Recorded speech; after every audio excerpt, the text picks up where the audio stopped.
I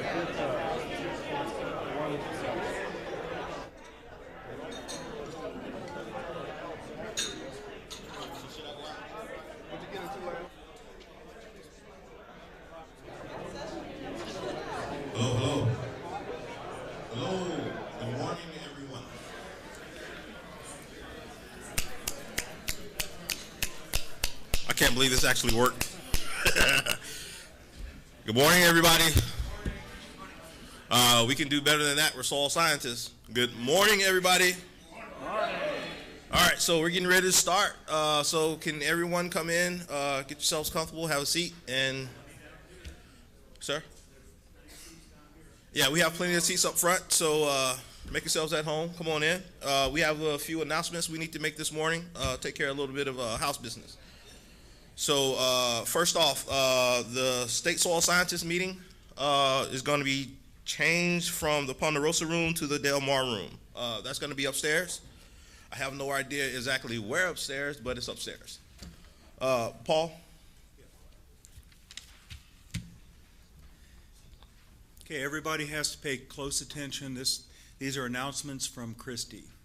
All right? So first one, the poster room is going to be open all day today.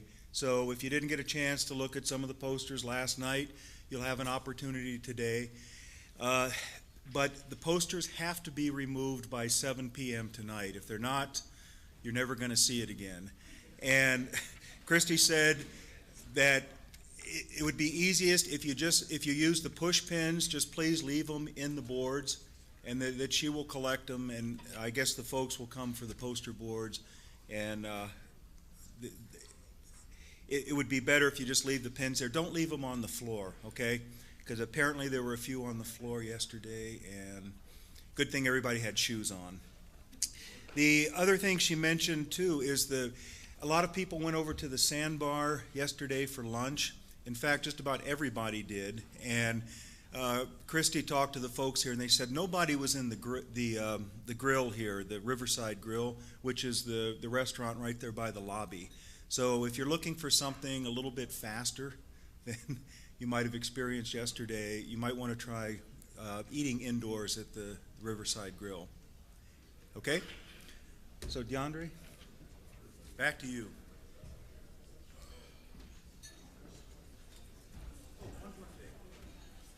One more thing. Sorry. The field trip guides, the ones that we did not have on Sunday morning, well, they did arrive, only a couple days late, and we will be distributing those this morning. So everybody that's signed up for field trips will be handing those out for you. And this will be for it has the materials from the field trip this past Monday, or the one we had Sunday, and all the color pictures are included and that sort of thing, and also the information for Thursday's field trip if you want to get a head start on looking some of those materials over. Okay, so I'd like to introduce our first speaker of the day, Chad Remley. He is the MO5 leader out of, is it Salina or Salina? Out of Salina. I prefer to say Salina because it sounds prettier. So, here you go. You got your presentation already up?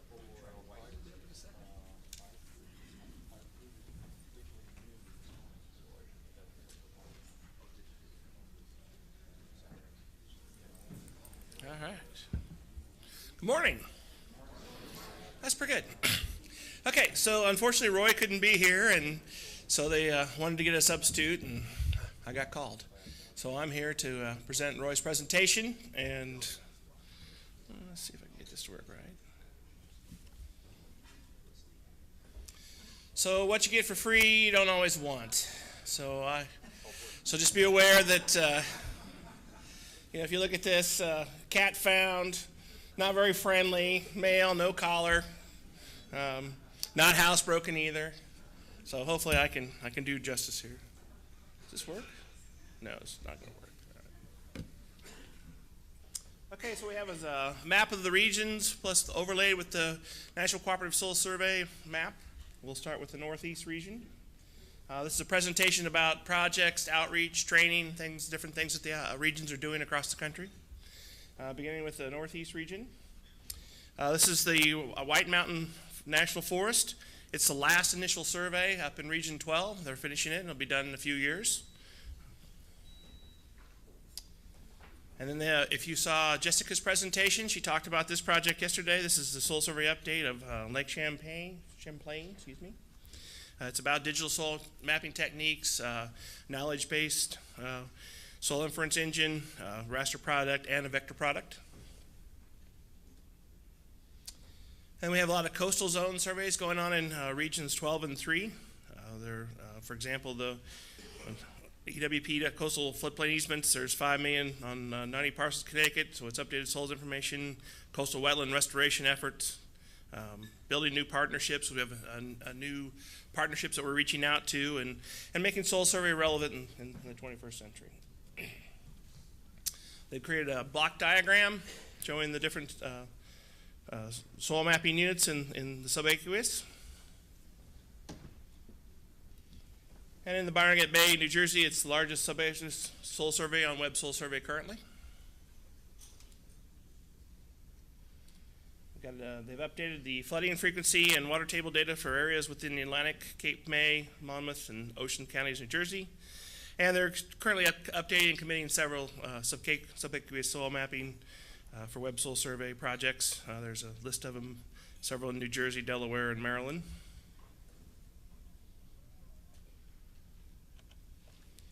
And then they have several coastal zone soil surveys in the works in New Jersey and Maryland. This is both regions 12 and 3. And I'll remind you, if you have any questions, don't ask me. All the regional directors are here, so you can corner that regional director and say, hey, what about that project? So, North Central Region, Amherst, Morgantown, Indianapolis, St. Paul, and Salina. The Detroit Soil Survey is now available on the Web Soil Survey. It was a partnership among Wayne County Soil and Water Conservation District, Detroit City, and 23 municipalities. Never mind. And Wayne State University. It's early. Your first speaker, you know, the whole voice thing isn't quite working yet. So they got it published in February 2017. This is an example of a pie chart for the soil data join correlation projects, or projects that we did in Salina region. As you can see, we've addressed most of the major map units, but even after we've addressed all the major map units, we've only covered about 49% of the area. And so what we're now doing is doing as a minor, we're mostly focusing on update projects. We still are continuing, even though it's no longer an initiative, we're still continuing on this process, trying to get those addressed. Special studies, we have a lot of them. Mr. Warner sitting in the back room, and he'd love to talk to you if you're a university partner or anybody else that would like to do a special project. We have an amusimeter trailer with 22 amusimeters.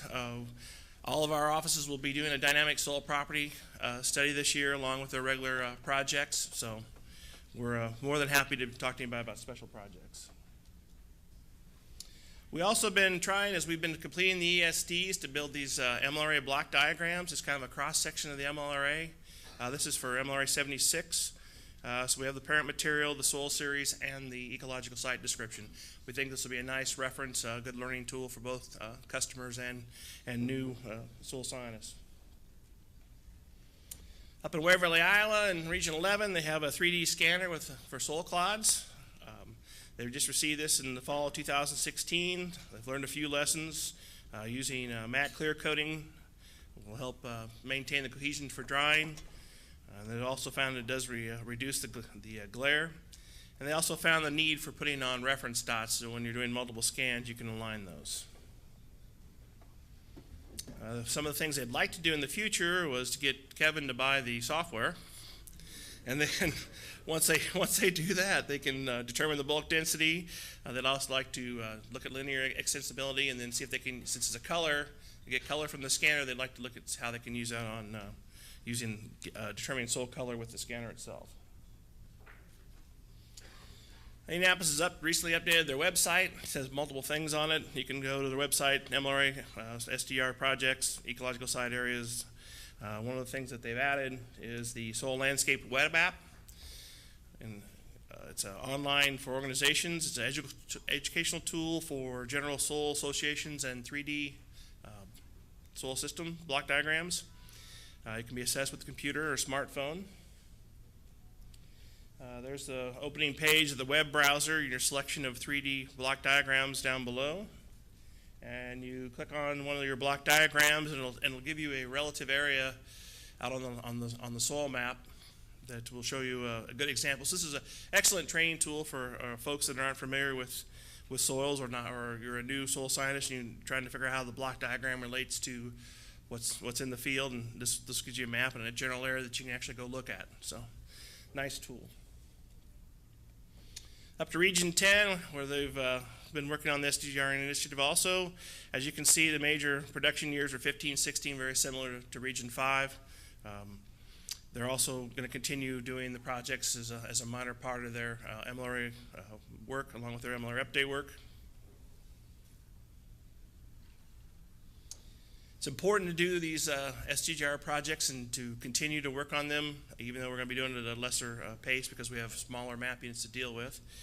You can see on this interpretation maps from North Dakota on lime at the surface, you can see the old, on the right-hand side, you can see your left to you, the old interpretations before we did the SDGR projects where we had county soil survey boundaries or county boundaries were showing up distinctly. Once we've gone through and looked at all the attributes and worked on that, we have a nice clean interpretation across for the customer.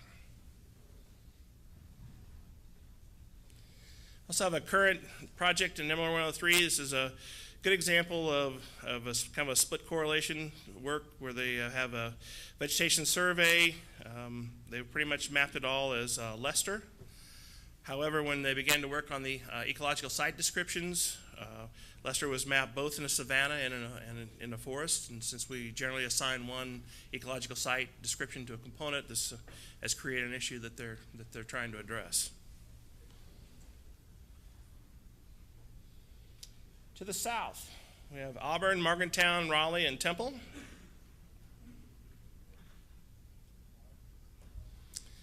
The last soil survey was completed, at least for initials, in Raleigh region and also North Carolina. So they had their celebration, which we don't say it's kind of the last acre ceremony as far as initial, but then reminding customers that we are not done. We made mistakes. We have changes in technology. We have changes in customer needs. So we're not finished. We just finished the initial part. So it's a celebration of getting through the initial, but not a celebration of completion. Then we've been doing a lot of work, a lot of the regions with the National Ecological Observatory Network, NEON. This few examples, one from Puerto Rico and Auburn. They've done 5 sites they've completed. We've got one more to do in Lenore Landing. This NEON's kind of a labor intensive because we're hand digging the soil pits. In our region, John Warner took that lead on that, and he was busy out with a shovel, making everybody else dig a hole for him. And then Temple, and they did 2, and finally down to Morgantown. They worked with other regions close by and collected their samples. It's one of those sites where we put everything on a tarp, put all the soil back in order. Interesting project. Ecological sites in Morgantown region, they've been maintaining an agreement with the University of Tennessee, Knoxville to convert historic data, the DeSelm Legacy Vegetation Project, to digital form. They enhanced 2 ESDs for use in the red spruce restoration efforts on the Monongahela National Forest. Worked with the State Natural Heritage Program and NatureServe to provide existing vegetation info for ecological sites. As far as Provisional, has completed 9 MLRAs through 16, and 4 more are nearing completion, with about 90 million acres covered and 254 provisional ecological sites completed, 120 more in draft form. Little outreach, we had 14 visiting soil scientists visited Auburn for a 3-week training on soils. The training was provided by the Auburn region staff, partnering with Auburn and Tuskegee universities. And just trying to build soil science capacity to develop and deliver soil survey interpretations and products.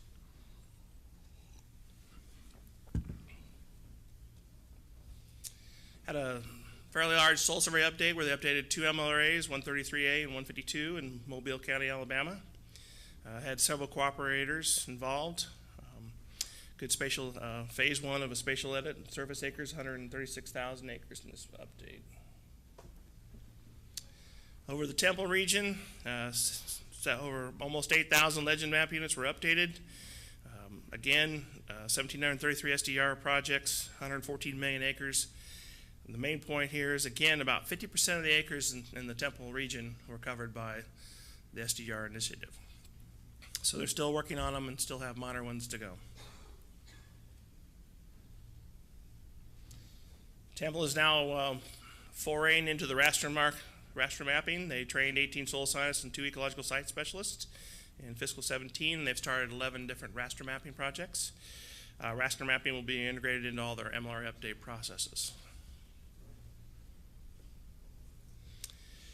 Had the National Land and Soil Judging Contest in Oklahoma. Had over 600 4-H and FFA students representing 33 states present. A little outreach. And finally to the west, covered by Bozeman, Davis, Phoenix, and Portland. The priorities for the Bozeman area are to strengthen their partnerships, to fill in their initial mapping. So in 2015, they replaced 7.5 million acres. In 2016, 2 million acres, 85 soil survey areas refreshed to the Web Soil Survey, and 16 including SDGR, MLR update, ecological site, and initial projects. They're working on ecological site development, critical update projects as advised by their management team, and providing technical soil services. The National Park Service, they completed final correlation for Glacial National Park, Montana, Black Canyon of the Gunnison, Colorado. And with university partners, or in conjunction with financial support from BLM, are training students from the University of Montana, Western, and multiple Wyoming universities collecting ecological site data. With their BLM reimbursable agreements, they're working on the Wyoming BLM initial mapping, Colorado Blanca Wetlands update, and New Mexico Rio Grande del Norte update. For the Bureau of Indian Affairs, actively working on the Unitah and Ouray Indian Reservation, and partnering with BIA and Utah State University trained tribal students in rangeland inventory. Have multiple projects and agreements with the Forest Service. They've recently completed Carson National Forest in New Mexico, Lewis and Clark National Forest in Montana, the majority of Clearwater National Forest and Panhandle National Forest in Idaho, actively working on the Santa Fe National Forest in New Mexico, the Caribou in Idaho, and the Ashley in Utah. And currently they're scoping on the Bob Marshall Wilderness in Montana and the Solomon Chalice National Forest in Idaho. To the Davis Soil Survey region, they recently completed the Los Angeles County Southeast Part Soil Survey. It's one of the largest urban areas in the world. They are currently working on the manuscript, and they're getting also a publication ready for the Soil Survey region, urban area. They're also working on the refinement and advancement of the Henry Mount Soil Climate Database. As a former state soil scientist, I'm a big supporter of this database because we had a lot of in situ studies looking at soil moisture and water tables. This database is to take that kind of data and put it into a repository that's available for folks to be able to look at the different projects we're done across the country. It's coming along. They're getting some of their financing from UC Davis, but Region 2 is doing a great job with this project. And if you caught Cynthia's presentation yesterday, she talked about reviving soil judging. She hosted the Region 6 soil judging contest in Woodlake, California, and getting that effort going again. Thanks, Cynthia. Off to Phoenix. In Phoenix, we've worked on the White Sands Missile Range with the classification correlation of NM 688 with full manuscript. On the White Sands National Monument, we've done the same with a correlation of NM 781 with a full manuscript. And in the Carlsbad Caverns National Park, we've finished and correlated with a full manuscript in NM 780. They're currently wrapping up their initial MLRA concepts. They're beginning to work on testing and refining the MLR concepts and hope to have that ready for December, and they'll be talking about that today a little bit this afternoon. And in 2018, they're going to be focusing on the land resource unit concept development and the indirect practices to further define those. Up to Portland, they've been working on a focus on initial mapping, a few high priority update projects, and providing technical soil services. What's left initial map in the United States, about 450 million acres. Most of it's in Alaska, and they have several projects ongoing in Alaska with Alaska Native Lands, BLM, Forest Service, Fish and Wildlife, National Park Service. In Washington, National Park Service. In Idaho, the private lands and U.S. Forest Service. And in Oregon, the private BLM and U.S. Forest Service. And that's, let's see, sediment and basalt layer and valley fill just south of Boise on the Snake River. This is the picture in the background.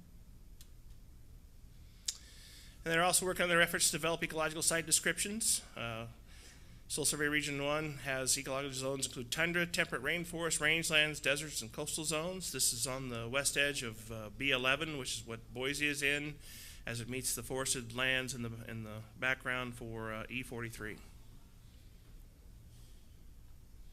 And finally, doing a lot of technical soil services, especially a substantial amount of wetland determinations, delineations. Also, they have several members that are providing local training to the conservationists that are on a cadre working on providing training.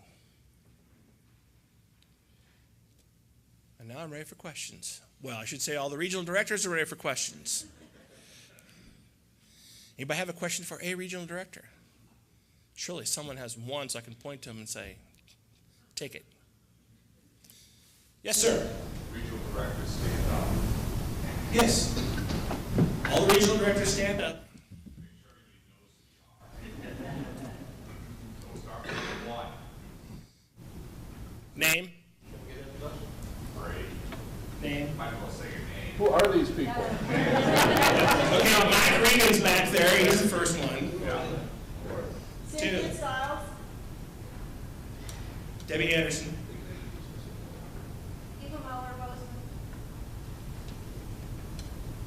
Oh, Chad Remley. Where is that guy?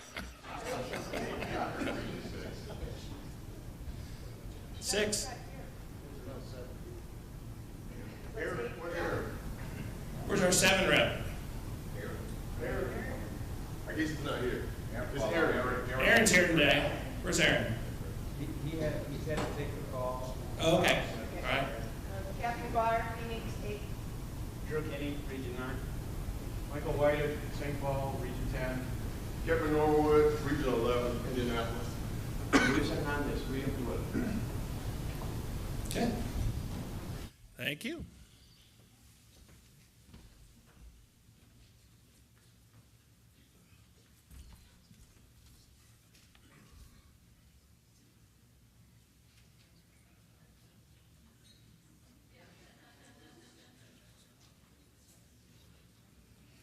So we have our next presenter coming up. We're a little bit ahead of schedule. I'd like to introduce Scott Davis from Bureau of Land Management.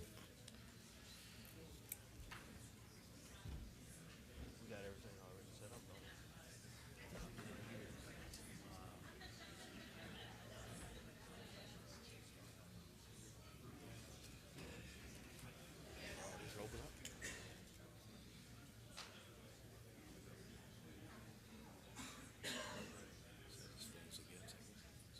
Ready to rock and roll.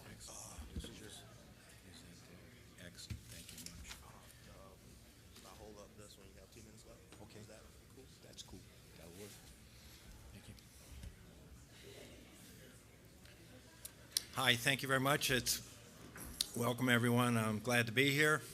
I'm a soil scientist at BLM's Operations Center, which covers most of the lower 48 states where we have land in the West and in Alaska. And I'm going to address I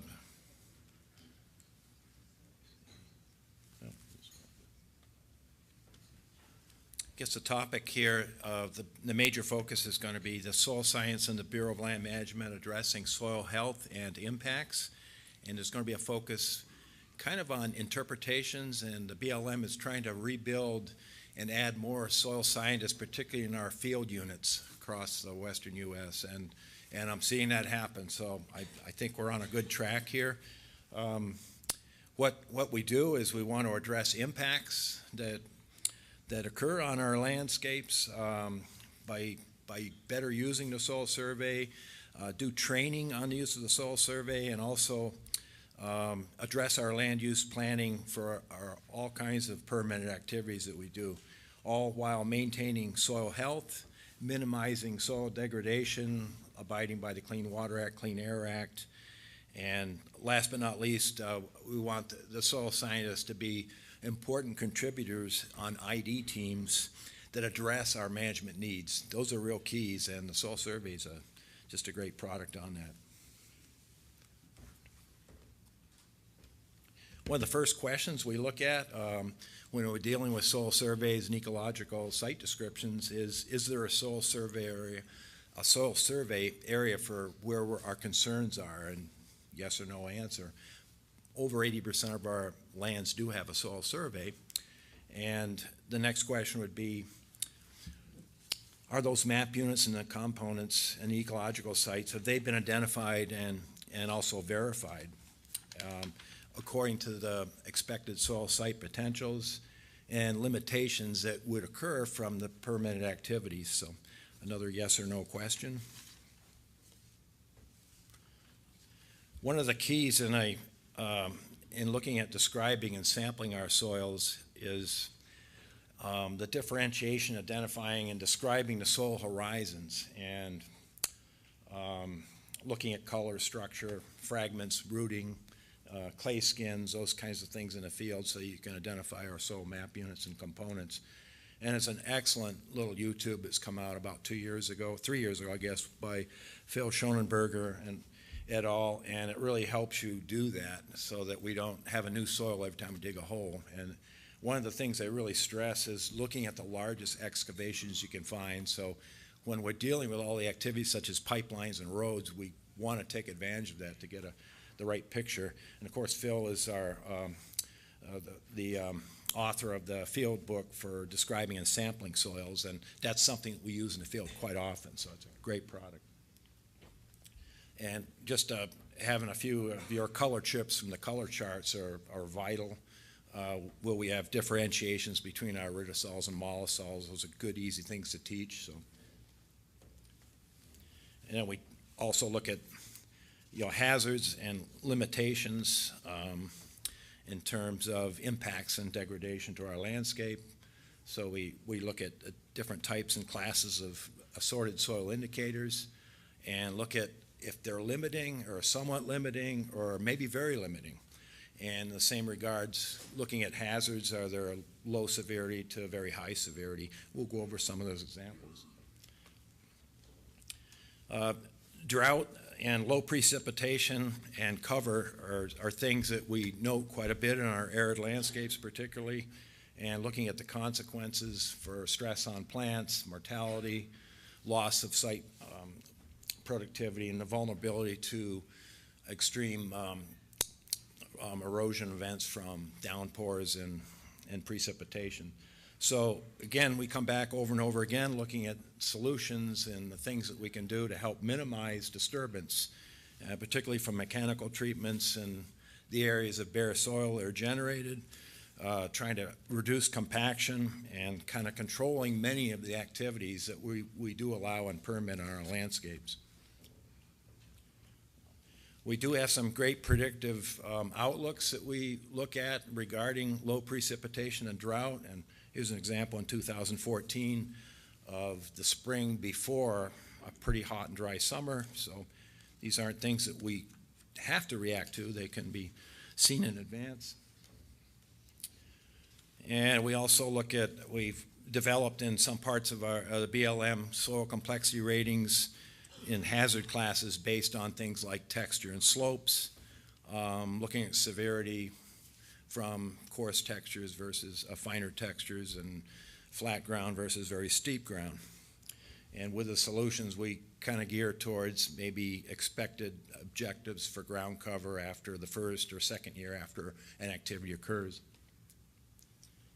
Construction is also vital to look at the different things that happen with roads and energy pads, timber sale landings, and otherwise disturbance from topsoil removal and some of those consequences. So we have pretty good input regarding road locations and these kinds of activities to help minimize damage to water and air quality. Some of the conditions we look at are pretty standard for public land management agencies: soil displacement, soil compaction, soil puddling, loss of ground cover, and then surface litter, debris, and things to help cover things. A good example of compaction, you see the plate structure. We kind of teach this in the field. It can happen under wet soil conditions with mechanical driving and logging, etc. All kinds of things that can happen. One of the things I know I did in the past working with people is working with engineers and looking at proctor tests so you can better get a handle of how soils compact. This was a study I'd done years ago in to the west of here in sandy loam volcanic ash soils, and what we found out working with engineers and the proctor tests is that these soils compact under a whole variety of moisture conditions. So that may be really good for road building, but it's a good thing to understand when we're doing things on the land, on those soils. They're pretty critical. Another one further west, studies we looked at was, this was on the Jory soil, which is the state soil in Oregon, and this is south of Eugene, and how we can restore compacted soils. This was something that we spent a lot of time on in Oregon, and it's kind of choosing the right tools. We were learning that our mechanized equipment, whether it was logging or piling material, was creating surface compaction, but we learned that we could develop a wing subsoil and restore those increased bulk densities to undisturbed levels. And the value of this tool is it actually fractured the soil in places compared to disking and plowing and things that turn things over. So it created a really good condition. This was back in 1990. So I visited the site here about 2 years ago in 2015. It's 23 years after logging. It was kind of hard to find a site, or more my ignorance, not knowing how fast things grow. But anyway, this was 23 years after logging, and the trees are 18 to 20 inches in diameter. It's getting near the thinning age, and 65 feet in height. So I was pleasantly surprised, and I realized that this stand was predicted to be maybe thinned in 50 years. So here we are at 23 years, and we have a stand that's done quite well. So again, this helps validate, treating the soils right and creating good, healthy growing conditions. And there are other things on the landscapes too that happen that can cause compaction. And any action we do sort of raises a flag, and that's why it's really good to have IT teams to work on different projects, such as maybe removing juniper trees so we can create better habitats for certain species. And it's been pretty critical as some of these conditions advance and become fire hazards, et cetera. So this is one tool as others, but it's great to have a soil scientist working with the teams to help minimize the types of impacts. In the past, it actually used long anchor chains between fairly big, large-sized machinery. This one here would weigh over 40,000 pounds, so doing the similar kinds of things. And we've had, and it's still going on, we have a lot of energy activities for oil and gas development, and all these things are very critical too. We have, and more people enjoying public lands, and the expansion of the great living we have in the West, as we probably saw on our field trip Sunday too. So the growth right up against our public lands. And it's brought a lot of other activities, such as off-highway vehicles and people kind of enjoying the lands, but it also, without types of planning and stuff, things can become out of control. So we try to have designation of trails and try to reduce dust and stuff that can happen during the dry periods.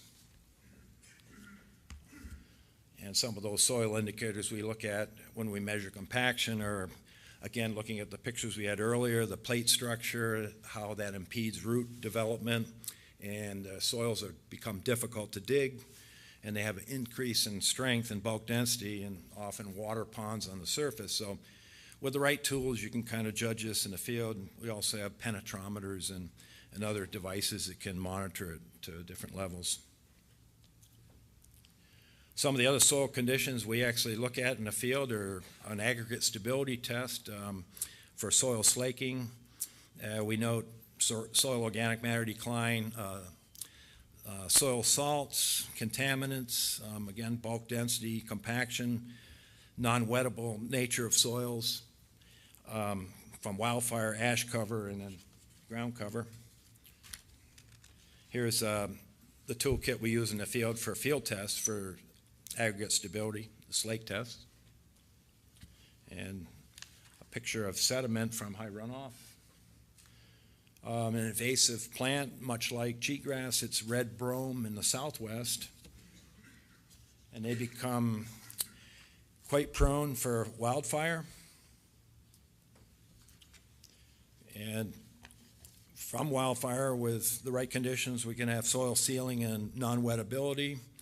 So we look at assessing those for burn severity conditions, and we look at some of the indicators for water repellency is one that soil scientists are important with.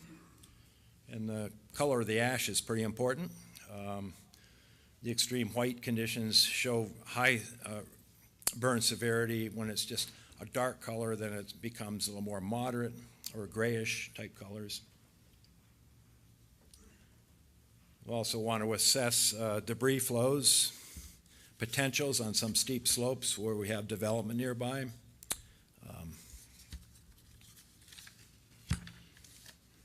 You can see the beading on the soil surface there, and the USGS has come out with some help in identifying those, and there's some links that we use on that. This is a burn severity map, very typical on the Forest Service burns that occur, and we're trying to use that too on BLM land. So the red areas here would show those areas that would generally correlate to the very white colored ash where it burned real hot or a long period of time, and where we expect a lot of runoff to occur from non-wettable conditions. But generally on the whole, fire is not damaging to the whole landscape, but you need to identify where those areas are. A good publication was by Parsons, Robichaud, Lewis, and Napper and Clark, and that's something we encourage to use from the Rocky Mountain Research Station. And from a debris flow back in 1992, you can see what happens after a wildfire outside of Glenwood Springs. So we really have to consider our life and property concerns. And this fortunately happened in the night when there wasn't much traffic. I think a couple cars went into the Colorado River, but luckily they escaped.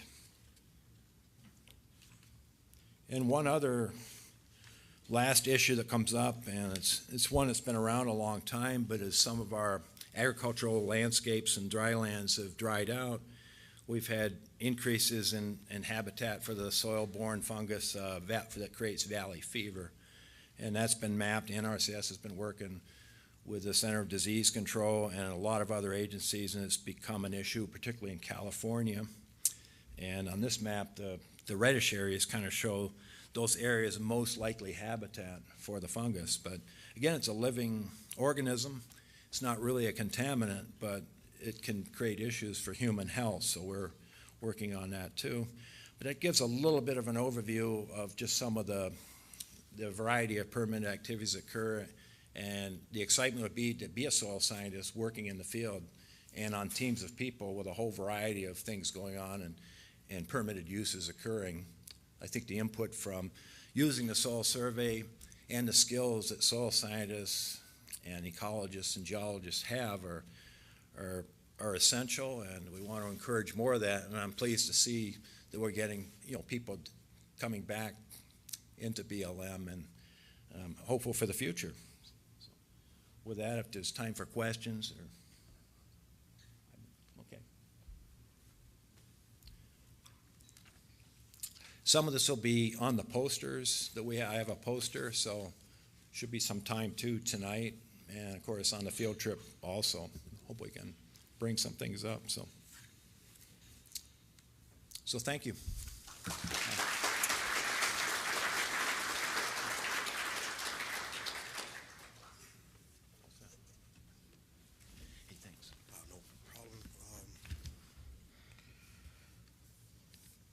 All right, I'd like to introduce Nicole Jacobson, Washington State Department of Natural Resources. Are you gonna need that? Does it work? Yeah, so that's your pointer back and forth. Well, I hope it works. Yeah, Yes. because they haven't been using it. I already put you a presentation. Yeah, it's on.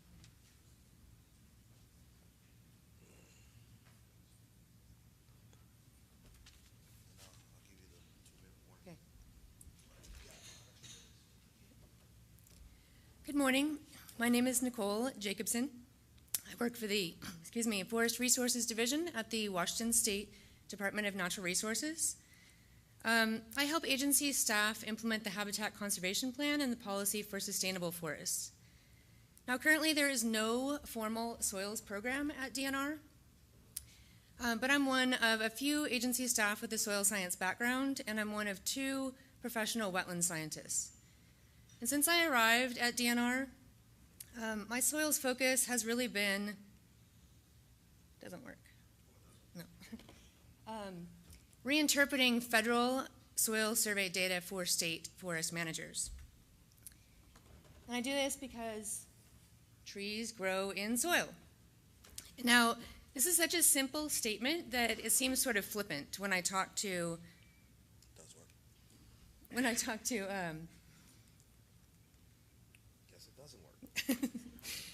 This is such a simple statement that it seems sort of flippant when I talk to operations folks. And so normally what I say is that managing for long-term forest productivity means managing for soil health, because trees grow in soil.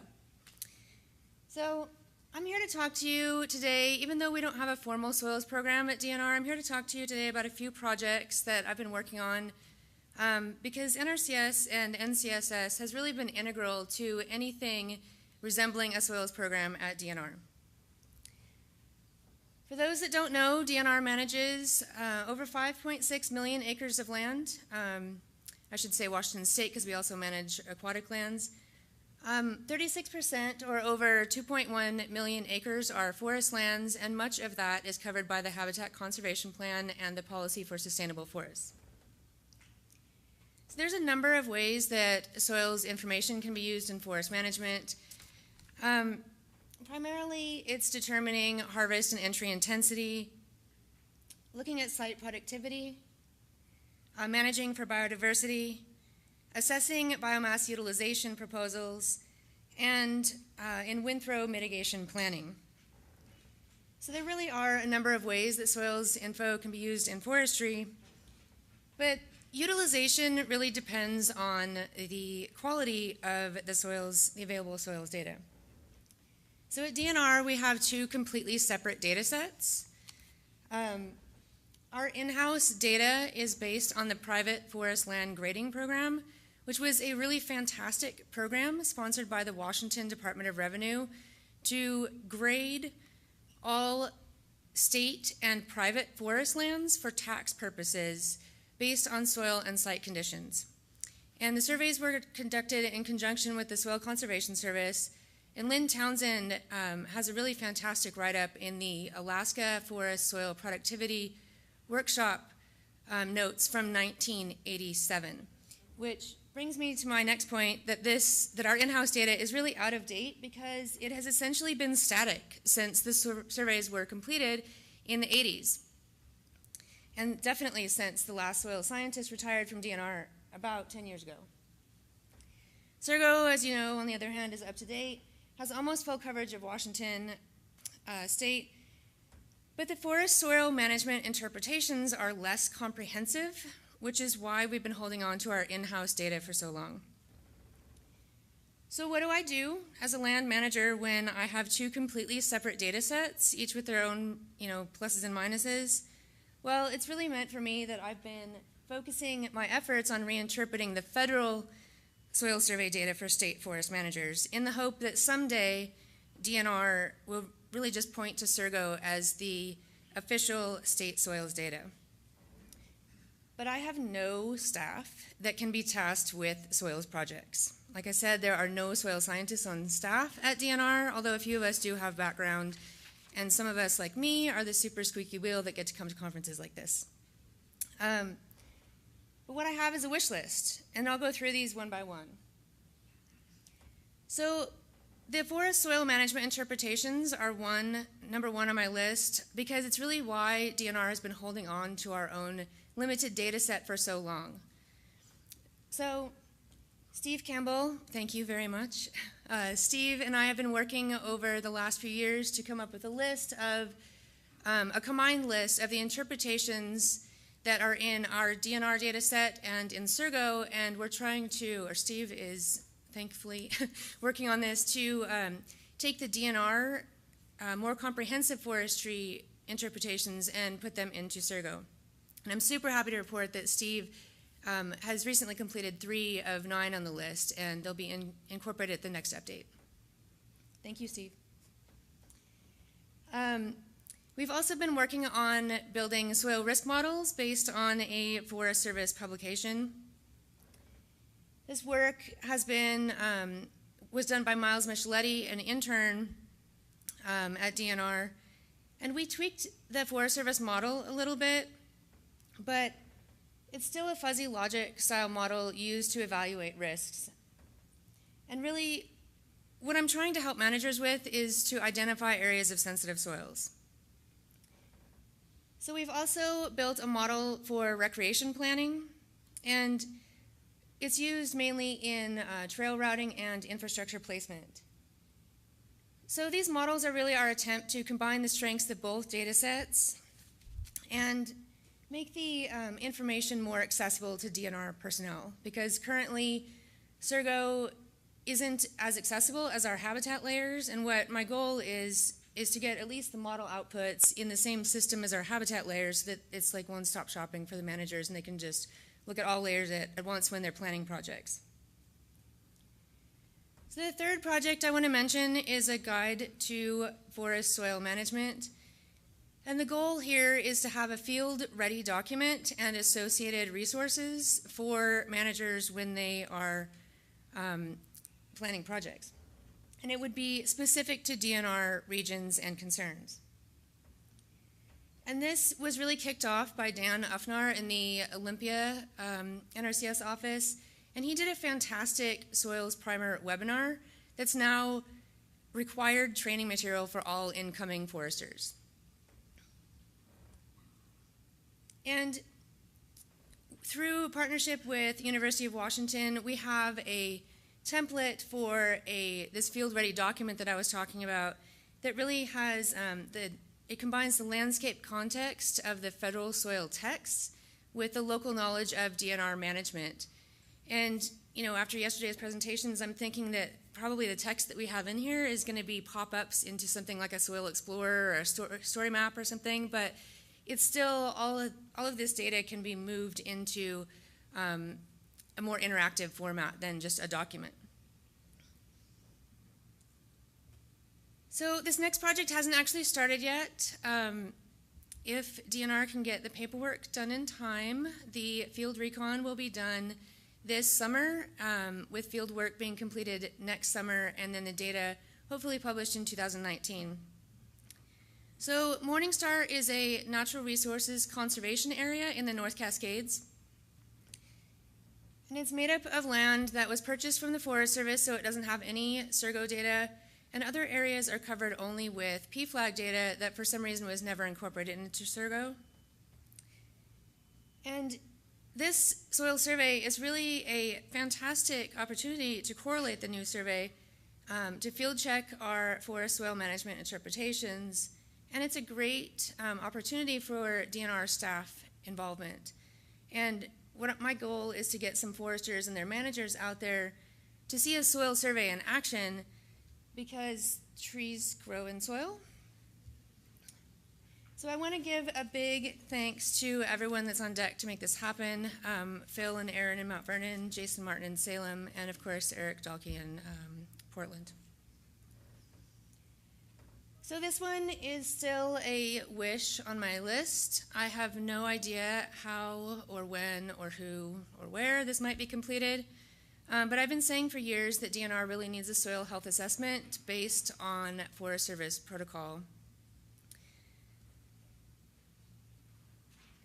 And, you know, I'm probably going to have to, I call it a soil health assessment because I can't just take the Forest Service protocol and tell region operations I'm coming to monitor disturbance, right? That's just not how it really works to have positive collaboration. So I'm going to have to call it a soil health assessment.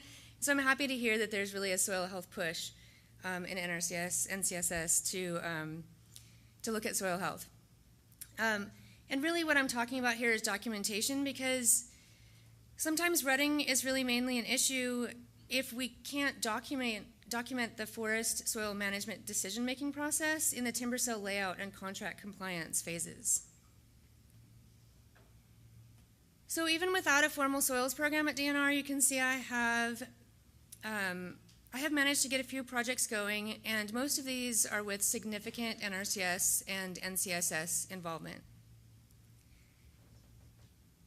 So next steps, I'll go through briefly.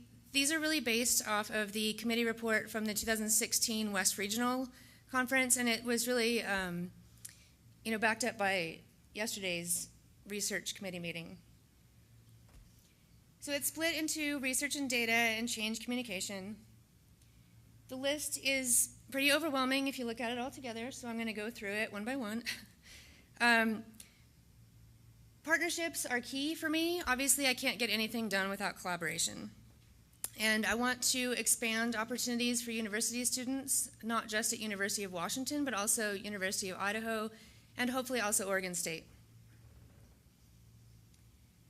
Scaling is a big issue for me because, you know, we work on timber sale management units. And so I'm really happy to hear all of the work that's going on with scaling. Communication, I love this message that soil is vital to life on Earth, because it sure feels a lot like trees grow in soil. And this idea that soil maps, I love that poster that has maps in quotations. But I love this idea that soil maps are models that can be refined, and I've been implementing this at DNR by reinterpreting the federal soil survey data for the state forest managers. So I want to say thank you to everyone that has helped me over the years. It really is just me being the squeaky wheel at DNR, and so it's been really helpful to have such intense, just great collaboration with you guys. And I really look forward to more collaboration in the future. Thank you.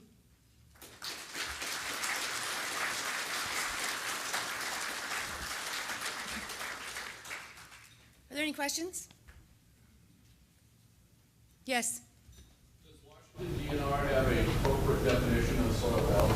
No. Does it have a loose one? I think that's an essential first step, is to come up with what are we talking about when we say those. Right. It would be, it would have the components for site productivity and, resource protection.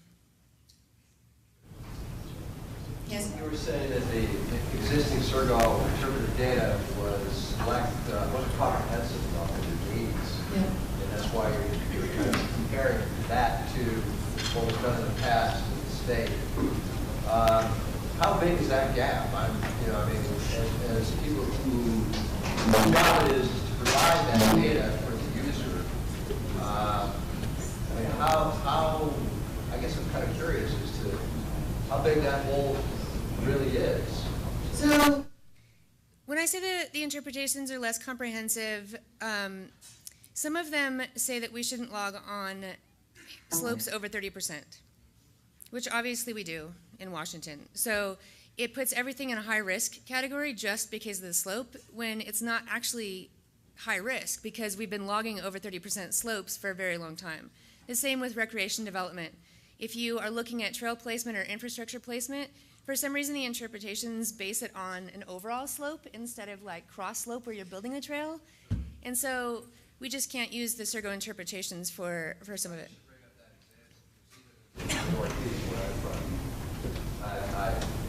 Right. The same issue.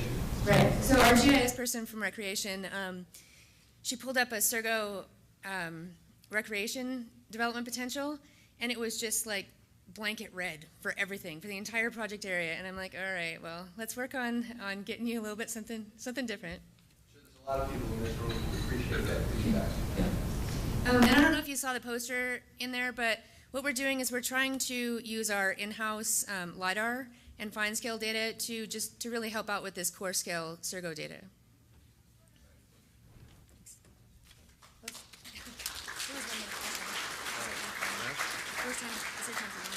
Yeah, we got time for one more question. Sorry, I saw there was one more question. I was just curious if you consulted any of the Forest Service in Washington. Right, I haven't yet. Like I said, it's really just me. And so I've been focusing my efforts on NRCS and CSS, but yes, Forest Service is definitely on my list. I've been talking with Kara about the new forest soil person in Olympic National Forest, right? And Olympic is really vital to us. We have a lot of production from the Olympic forests, and our land is sort of embedded into their land. And so that'll be my next stop, but haven't done it yet. Any Thanks. more questions? Oh, yeah. Contact with other people in your position in other state agencies, in other states. And are they voicing similar concerns over certain? Honestly, I don't know. Oh, am I in contact with other people in my position in other states, and are they voicing similar concerns with Surgo? I'm not actually in contact with. I did talk to. I should say that. I talked to an Idaho Department of Lands person at the Northwest Forest Soils Council meeting recently, but I didn't talk to him specifically about Surgo. I'm always amazed when I come to these conferences that I'm the only state person here. I don't know if it's because other states don't use Surgo. I mean, everyone has their own in-house stuff. Weyerhaeuser obviously has their own in-house soils program, but I don't know. This is like my 5% other duties as assigned, right? So I have a huge wish list, and it's on my list, right? But Oregon is in a weird position because they're starting to sell their state forests because they just can't handle the legal pressure of managing for endangered species on their lands. So I think it would be Idaho that I would talk to first before Oregon.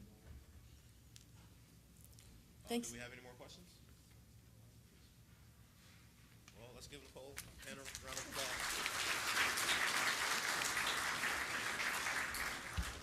All right, our next presenter is Larry Lange from the U.S. Forest Service.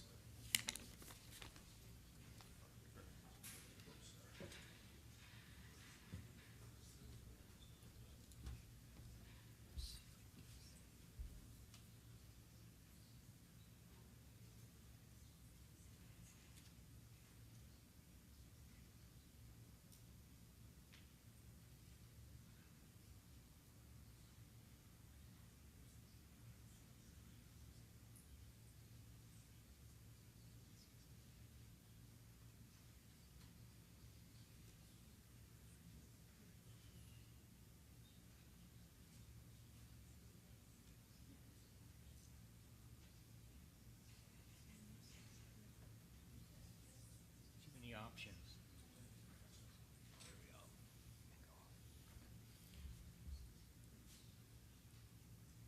Okay. To go from one slide to another, you just do. I'm used to a mouse, so.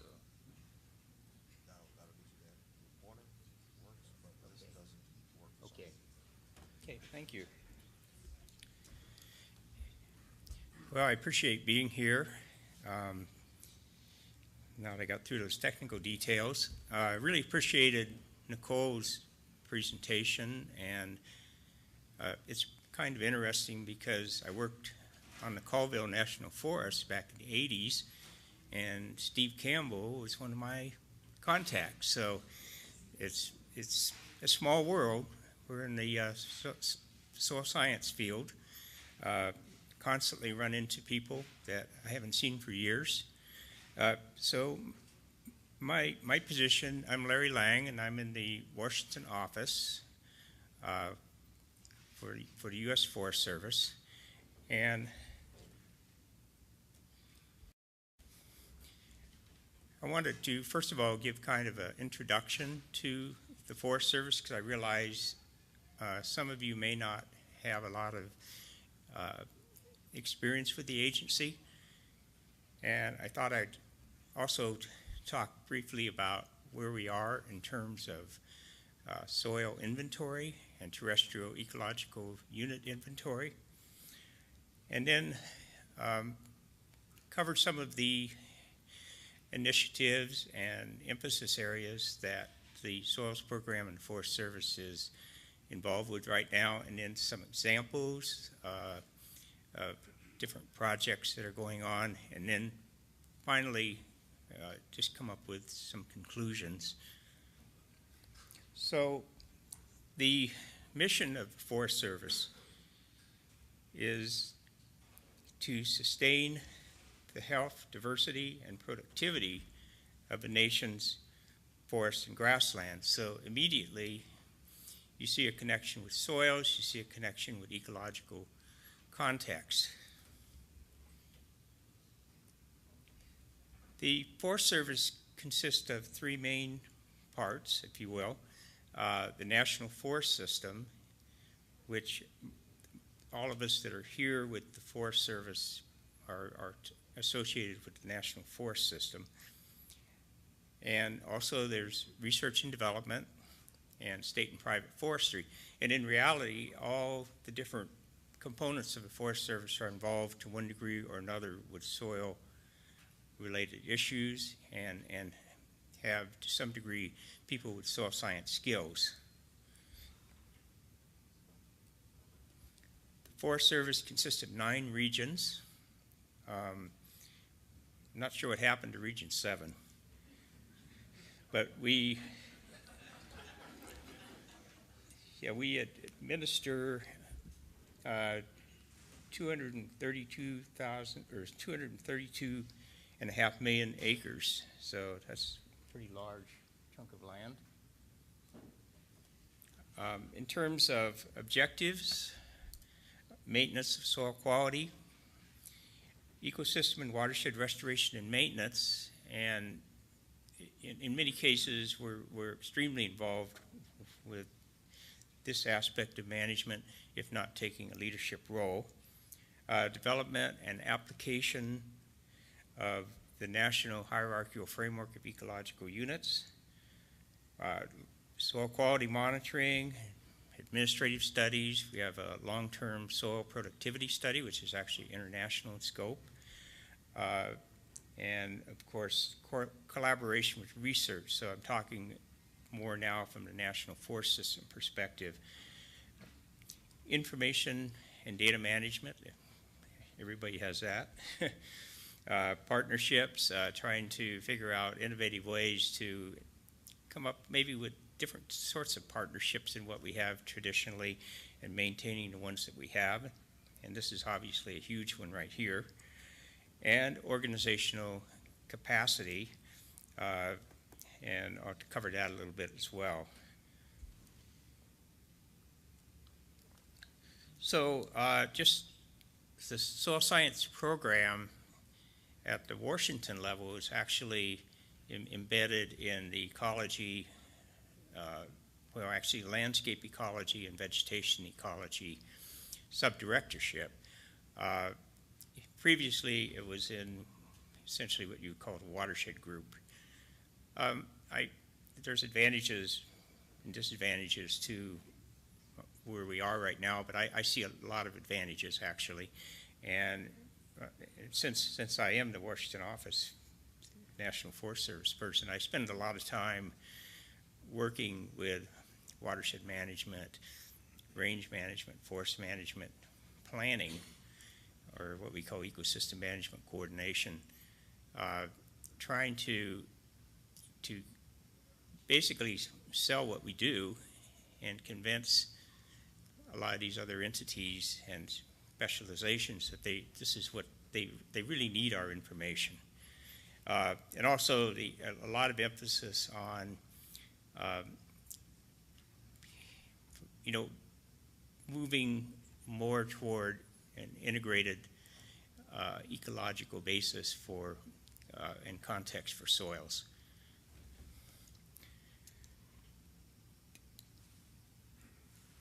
So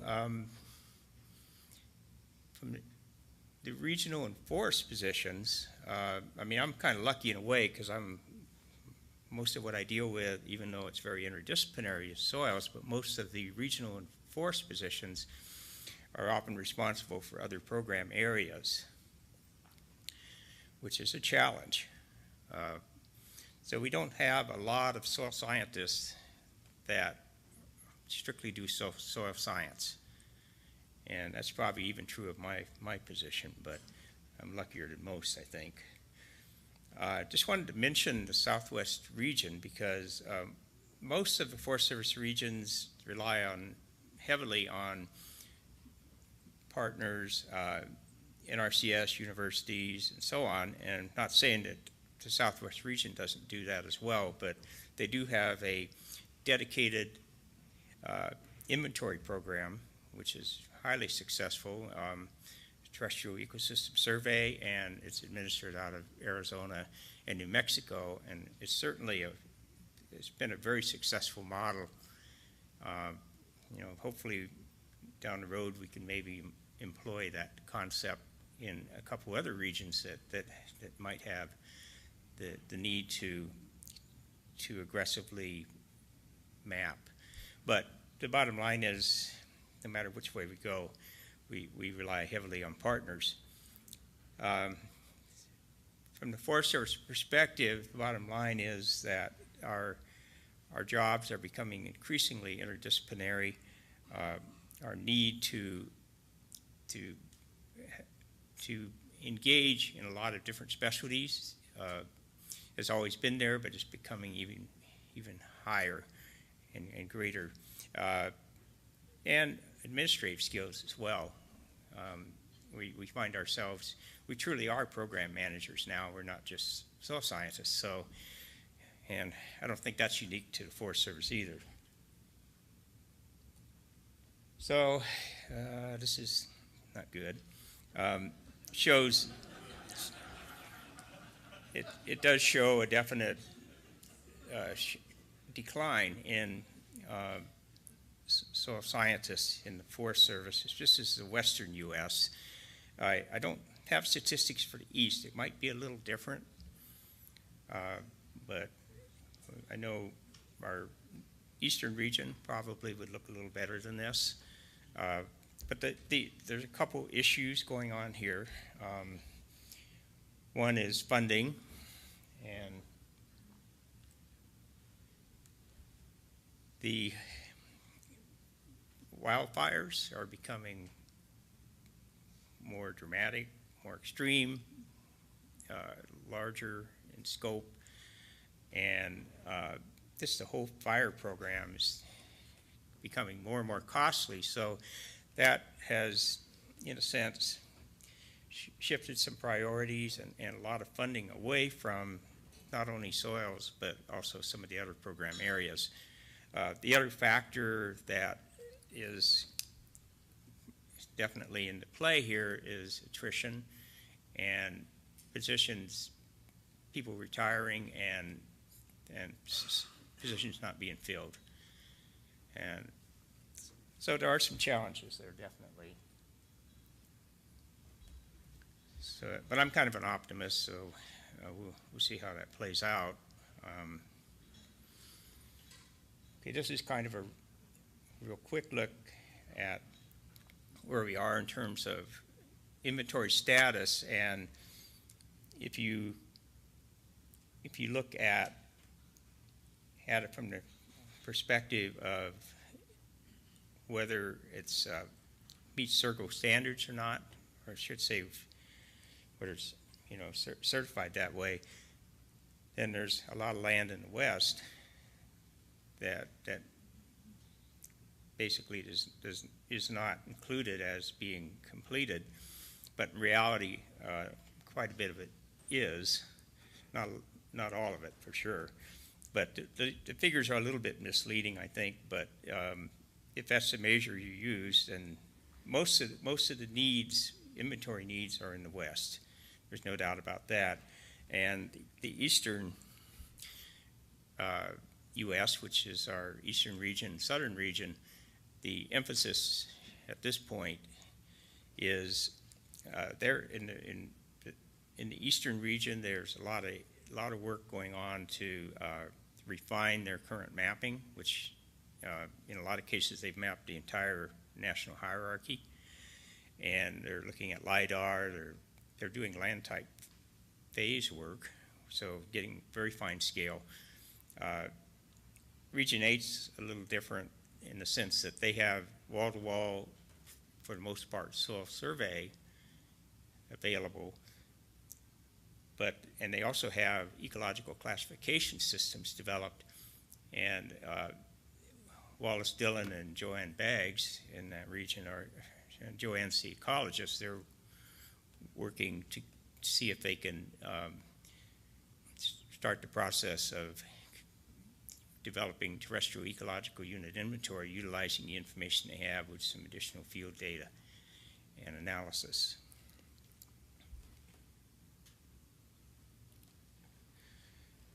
So now I have to thank Jeff Brugink for some of these slides. The bottom line is that even though the West shows a lot of areas that are not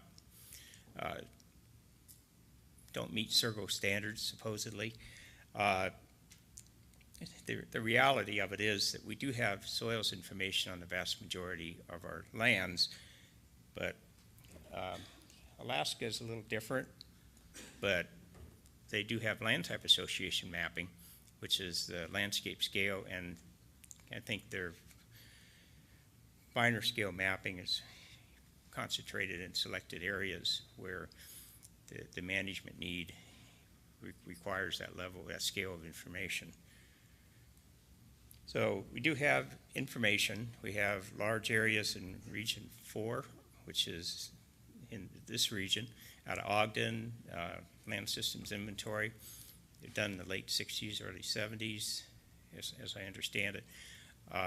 It's being utilized, but it needs to be upgraded.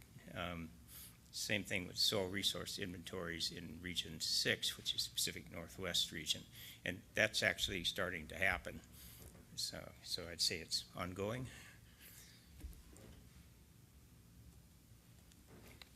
So I just wanted to talk just a little more from a national perspective. One of the things that we're focused on is the role of soils and landscape ecology in forest plan revision and implementation. We have a new planning rule, and it affects all the forests in the National Forest System. And one of the requirements of the planning rule is that you have to make an assessment of ecological integrity,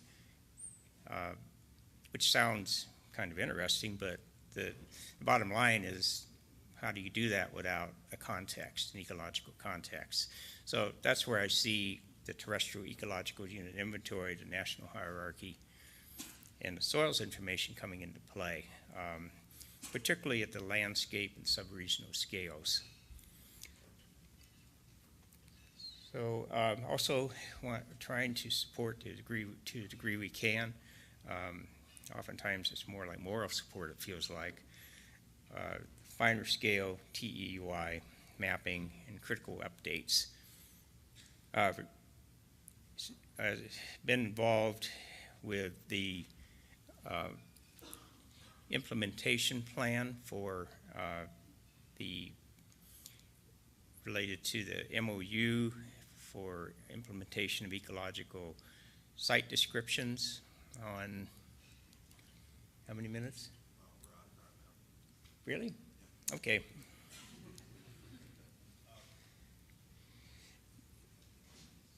Yeah, okay. So I could, okay, thank you. Do we have any questions for Mr. Lange? Let's give him a round of applause.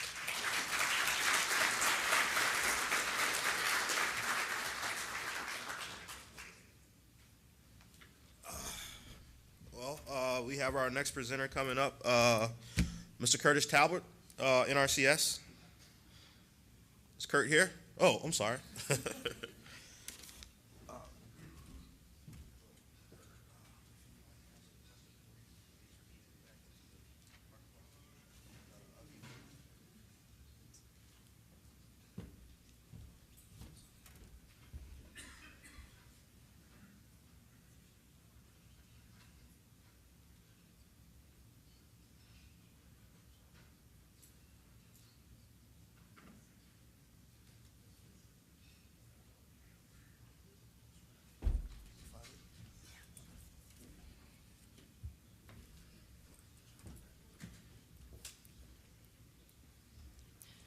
Good morning, everyone.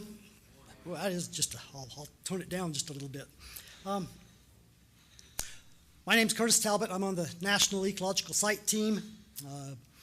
Joel Brown is my boss, and most of this material has come from similar reports that he has put together over the last month or so.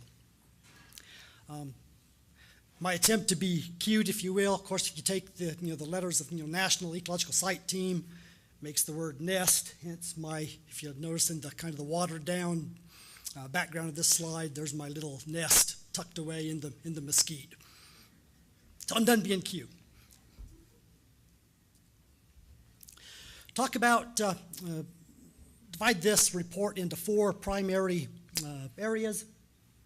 First, talk a little bit about the Provisional Ecological Site Initiative, then about our new Ecological Site Database, or EDIT.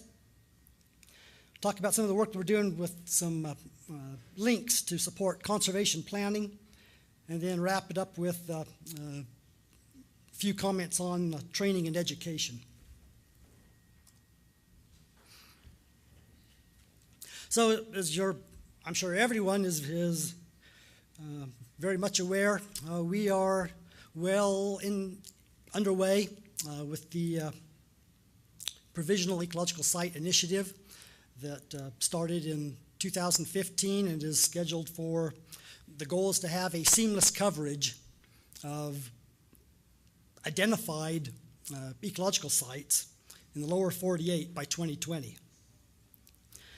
Some of the more recent highlights for that initiative, there's a special edition of Rangelands, which is kind of the layman's journal produced by the Society for Range Management.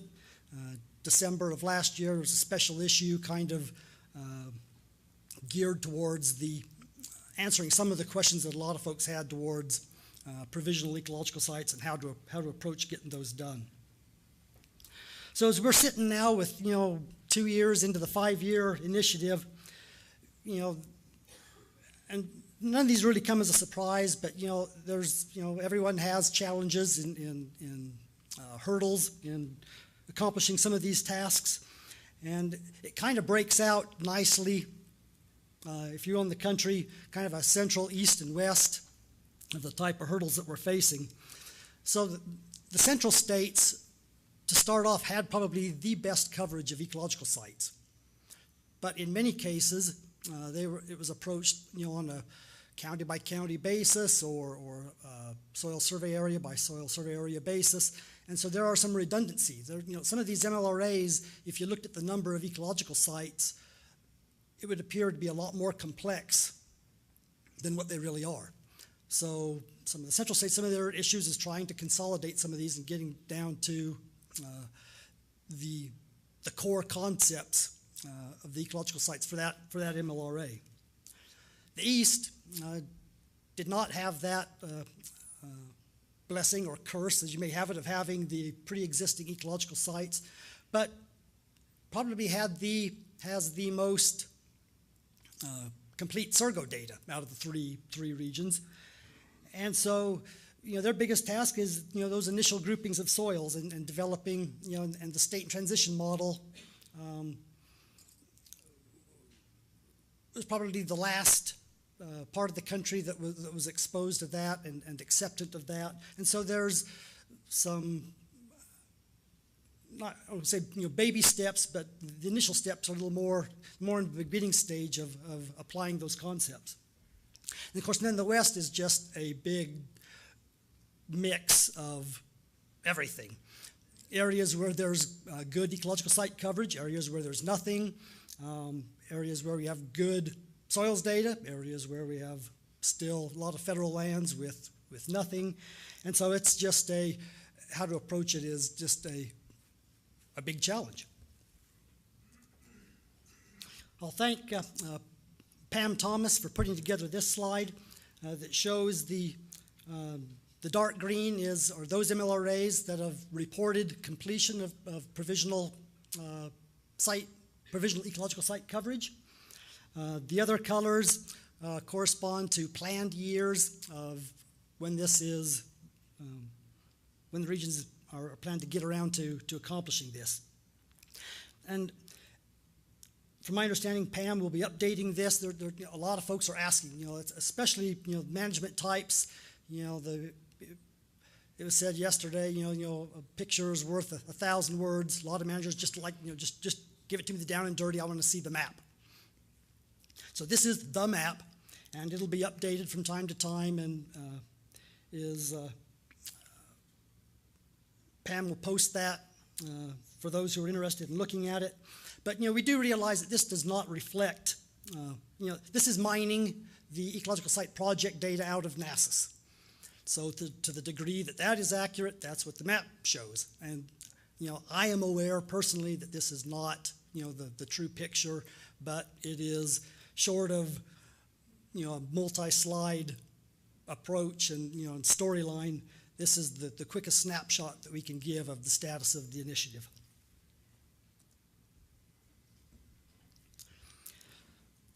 So again, most of you are probably aware that we are on the edge of developing a new ecological site database.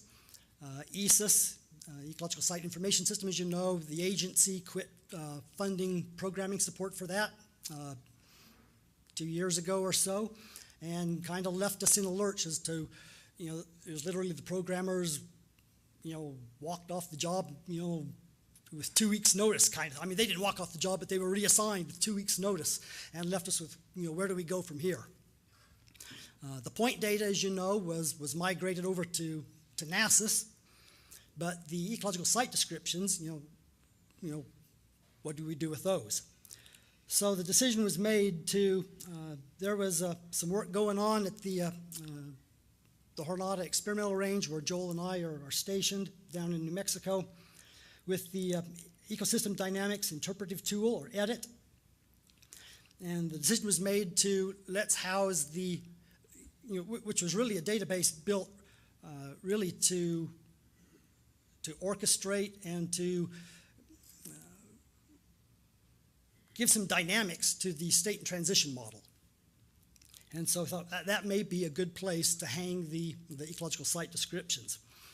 We do, just by way of a information plug, we do have Jeb Williamson, the programmer for the database, joined us this morning. Jeb, if you want to raise your hand so people can see you. Jeb's going to be with us all day today.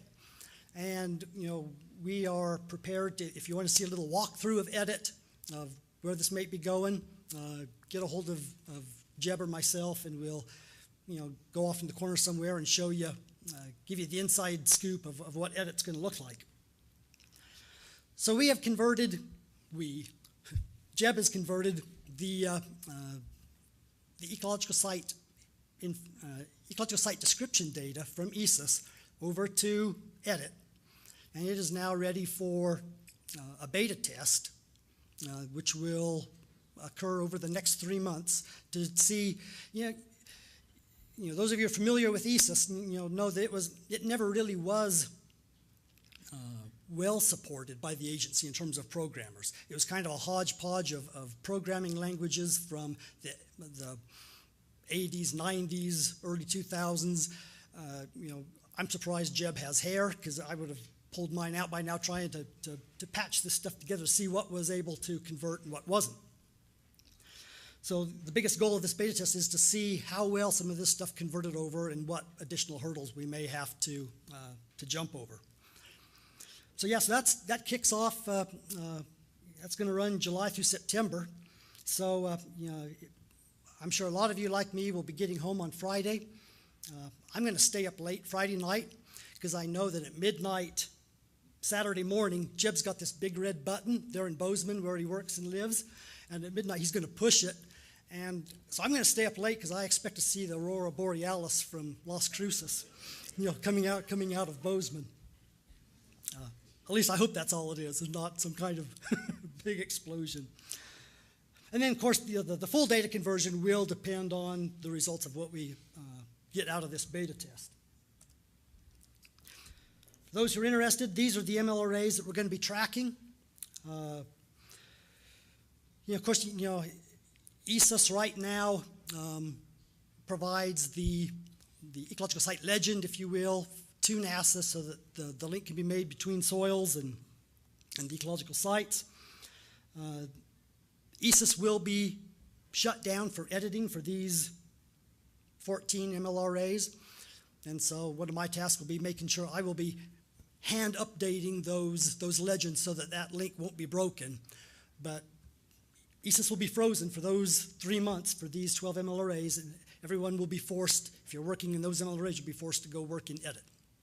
So it's going to be fun to see how it turns out.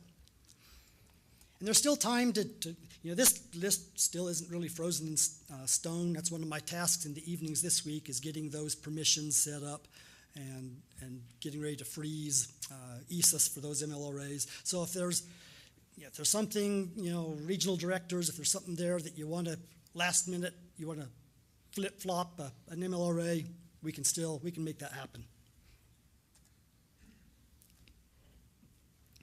So one of our members of the National Ecological Site team is Mike Kuchera, who's in Lincoln, there at the Soil Survey Center. And he's been charged to take, of course, one of the purposes of ecological site descriptions, is to give a planning tool in support of our field offices and the conservation planning efforts. So we want to make sure that anywhere we go in the future with this, that it is, we have to fulfill that basic tool. It has to be something that the planners can use. So these are 3 business requirements that are identified out of CDSI, or whatever that may be in the future. I hear it may be changing, but 3 business requirements that tie back to an ecological site database and that we want to make sure happens. So Mike has been working dutifully on that, and I'll be giving another report here in a few minutes about some of his efforts in that direction. So training and education, there's a National Ecological Site training team, all kinds of teams, established a couple of years ago, and they've been doing a real good job at trying to, there is no, unlike, say, a soil scientist or even, a rangeland specialist, our ecological site specialists across the agency come from a broad background of experience, talent, skills, abilities, and it's just a hodgepodge of so what does everybody need in terms of training to get up to a minimum standard, if you will, of core competencies. So they identified 33 tasks or areas that an ecological site specialist needs to be competent in. And 24 of which are common to whether you are an entry-level ecological site specialist or a regional quality assurance type specialist. And 7 of those require new curriculum development. So this team now is working on fleshing out those requirements and some possible sources of where we might want to go with these, providing this training. Out of time? Okay. I will then real quick. Handbook. There is a national bulletin went out. Part 631 is out for review. Make sure you see that. Get your comments in.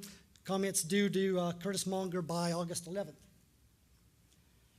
I did capture some of the points from the regional conferences over last year. Dave Hoover, Curtis Monger did a good job of covering those, but we'll capture them from posterity in this talk as well.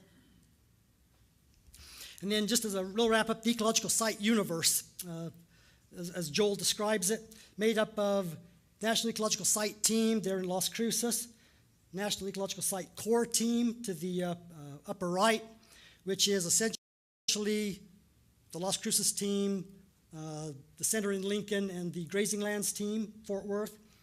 The other teams involved in this are the Federal Lands Advisory Group, National Ecological Site Focus Team, which is, you'll hear more about that with the focus teams, and the Interagency Ecological Site Implementation Team. So all these teams play a role in our direction that we go with ecological sites. All right, we're out of time, but if we got one quick question for Curtis.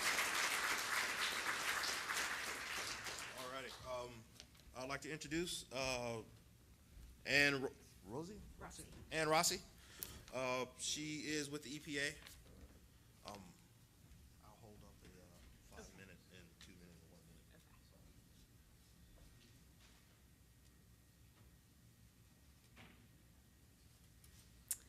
All right, good morning, everyone. So I'm Annie Rossi. I'm from the EPA, Office of Water in DC, and I'm going to be talking about the National Wetland Condition Assessment. Probably a number of you are familiar with it, know people who are working on it, maybe you sampled some sites yourself. I also just want to mention Greg Sarenbetz from EPA and Lenore Vasilis, who are both co-authors on this. We're all familiar with the project, so any questions, come find any of us. There's a lot to try and get through in a short amount of time. So. Just real brief overview, NWCA is a national probability-based survey of wetlands across the conterminous U.S. It's a 5-year sampling cycle, so the first survey was in 2011. We just sampled again in 2016, and we'll be continuing sampling in the future. It's led by EPA, but we work with states, tribes, and a number of federal partners, including NRCS, to implement the surveys. NRCS played a big role in 2011, helping with planning, protocol development for soil sampling, and sampling and training with our crews. This collaboration was enhanced in 2016 to help further improve the quality of the soil data we collected, both more NRCS soil scientists at training and then also sampling with a lot of our crews. And that was really beneficial for our field crews. Many of the states don't have soil scientists on their staff, so it really helped them know who they could connect with in their state for help with soils information. And it also helped a lot of the states. They're now considering bringing soil science more into their wetland monitoring and assessment programs. So that's a really big, good thing for the states. Overall objective of the survey is to report on the condition and major stressors affecting wetlands nationally and within ecoregions. So about 1,000 sites are randomly selected each year for sampling. We use the Fish and Wildlife Services Status and Trends maps and NWI as our base map to select the points. This survey design allows us to report on condition and stress as a portion of the population. So we can say 48% of wetland acres across the country are in good condition. So make those sort of condition estimates. The target population for NWCA includes tidal and non-tidal wetlands. This includes certain farmed wetlands that are not currently in crop production, and the wetlands have rooted vegetation and, when present, surface water less than 1 meter deep. We do use the Cordon or FGDC standard for a wetland definition. So this is a non-regulatory definition. To be a wetland, it has hydrophytic vegetation, hydric soils, or wetland hydrology. So it just has to meet one of the parameters. So these are the sites that were sampled in 2011 and 2016. We're just under 2,000 sites now that have been sampled. And we are, starting with 2016 and going forward, we're going to be resampling sites. So we'll have a rotating panel of sites that get sampled every 5 years. And this will help with reporting on changes and eventually trend analysis. So I'm going to talk about the sampling methods briefly, but we also have a poster, and you can come talk to me more and find out more details. Basically, at each site, we've got a half-hectare core assessment area, and then the area extending about 100 meters from the assessment area is what we call the buffer. All right, a little bit about the data that we collected at these sites. A lot of data. There's 5 vegetation plots at each site within the assessment area, collecting data on vascular species, presence, and cover, so all of the plants there. Ground surface attributes, snag, tree counts, and cover, and these are by height class. In terms of soil, in 2011 we had 4 soil pits that were described to 60 centimeters, and then 1 representative soil pit was sampled. We changed this in 2016. We went to 1 soil pit described and sampled to a meter. The soil samples were all sent to the Kellogg Soil Survey Lab, which they're doing their standard suite of chemical and physical analyses. We also collected samples that are being analyzed for nitrogen isotopes. And in 2011, we had a soil enzyme study that looked at enzymes that are involved in carbon, nitrogen, and phosphorus acquisition. If there was surface water at the sites, crews recorded characteristics, color, substrate of the water, kind of qualitative descriptions, and then they also collected samples that were analyzed for chemistry, chlorophyll, and microcystin. Since it's a one-day site visit, our measurements of hydrology are kind of limited, so we relied on crews documenting sources of water, any evidence of outflows, the Army Corps of Engineers wetland hydrology indicators, and then they documented any hydrologic alterations that they observed in the assessment area. Within the buffer, so that's the area outside the assessment area, they had 12 plots, and in each of those plots, the crews they evaluated natural cover for each of the different strata. They documented the presence of any anthropogenic stressors, and then they looked for a set of targeted alien plant species that were, if they were present in those sites. We also had a national rapid assessment method that was used in 2011 that was kind of a quicker evaluation of the site and the buffer area. So the 2011 data, the report was finalized in 2016, and that kind of gives the overall picture of condition and stress throughout the country. We're still waiting to get back all the 2016 data. It's still going through the lab. There's over 13,000 soil samples, so it's going to take them probably until the end of the year to get through them all. But in the meantime, we're still looking at what else can be done with the 2011 data and kind of hoping this can give us some ideas about how to analyze the 2016 data as well. The report issued in 2011, while it really utilized the data, there's so much more that can be done, just the amount of data that we collected. So we've been thinking a lot about some of the soil data and what else we can do with that, and I'm going to show some examples of some things we've been looking at, particularly what soil properties might be useful as indicators of condition or stress in these wetlands, how we might use some of the soil data to quantify wetland functions, particularly carbon storage. But just in general, this data does give us an opportunity to just better understand wetland soils. So one of the things I mentioned was the possibility of using soil properties as indicators of stress. So one of the things we're looking at is soil nutrient ratios. This graph shows nitrogen to phosphorus ratios, but we're also looking at carbon to nitrogen, carbon to phosphorus, and then also some ratios that look at the availability of the phosphorus, so different forms of phosphorus. But so in this graph, we've got the sites are split by wetland type, so freshwater flooded, freshwater saturated, and saltwater tidal. And then I've also split them by whether they're mineral soils or organic soils. The colors of the boxes are based on our non-native plant stressor. So and that index, there's 3 levels, low, moderate, high. It basically was an index calculated on the relative frequency, cover, and richness of non-native plants at each site. So you can see in the freshwater flooded and freshwater saturated wetlands, we tend to see lower nitrogen to phosphorus ratios at sites that had moderate or high levels of non-native plants. And so our thought is if this distribution of nitrogen-phosphorus ratios, there's probably a normal level, and once we get outside of that, that might be a sign that there's something different going on at the sites. Either there's greater inputs of nutrients or there's something disrupting the biogeochemical cycling at the sites, and that could actually be an indicator for us. And based on this, we can see, at least in freshwater sites, it does seem like when we have this shift in nutrient ratios, we are seeing a response in terms of the plant communities. We don't, however, see that in the saltwater tidal sites. I think that might be because they're tidal, they're getting different sources of nutrients. So there's something different going on there. So we're still working to figure out some of this. One of the things we were trying to figure out is maybe if we could identify the source of the nutrients. So these are the same wetland types that I showed before, but now the colors show the dominant land use in the watershed. And you can see there's not really a strong signal with what land use might be associated with the lower nitrogen to phosphorus ratios.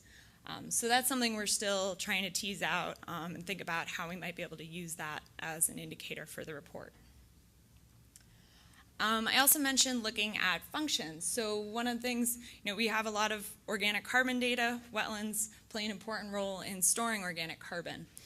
So we started looking at organic carbon profiles with depth for different wetland types. So this graph shows the carbon concentrations with depth for wetlands in the eastern mountains and upper Midwest ecoregions. So that's what's shown in blue on the map. And we've got 3 wetland types. Freshwater flooded is in yellow, freshwater saturated is in green, and then blue is saltwater tidal. The dark line shows the average carbon concentration, and then the shaded regions show the 25th to 75th percentile. So it kind of gives you an idea of the range. So you can see there's some differences based on how frequently the soil is saturated. Particularly the freshwater flooded wetlands is where we see lower carbon concentrations. Our thought here is it's flooded for part of the year. During that time of year, decomposition rates are slow, but because of that flooding, we're also probably limiting primary productivity, so carbon inputs are lower. And then when the water tables drop, it's aerobic, you get higher decomposition rates.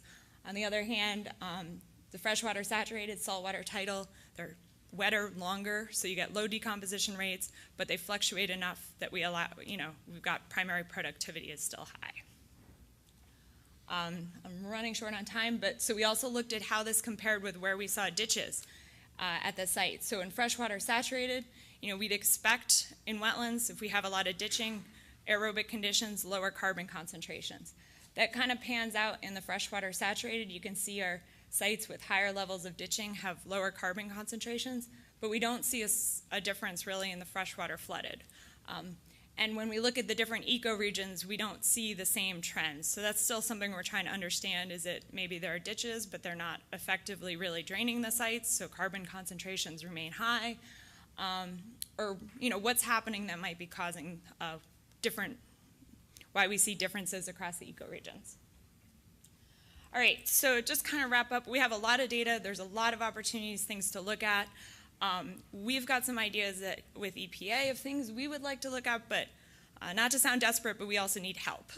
So we're really interested in getting more people looking at the data. We think there's a lot of different research questions that could be addressed by this data, and we think it could also, EPA has its needs, but we also want to be a good partner, and if our data can be useful to NRCS for various programs, we'd really like to help out there. We think the soil characterization data could be particularly useful. Having soils and vegetation data, I think, could be useful for ecological site descriptions and some of that development. So all of our data is available online, as well as the manuals, documentation about the design, and like I said, we're here the rest of the week, happy to answer any questions. And then I'd also just like to thank everybody who was involved in the project, from our state and tribal partners to federal partners, and particularly everyone from NRCS who's been involved, both with planning and implementation, lab processing, analytical support. And we'd also like to recognize the over 80 soil scientists who went to field trainings and helped our crews in the field. We know this isn't a complete list, so if you helped or you know somebody who did who's not on this list, please come tell us so we can add you to the list. And if we spelled your name wrong, because this was based on a computer scan, so we know there might be some issues. But yeah, so that's all I had, and be happy to take questions if there's time.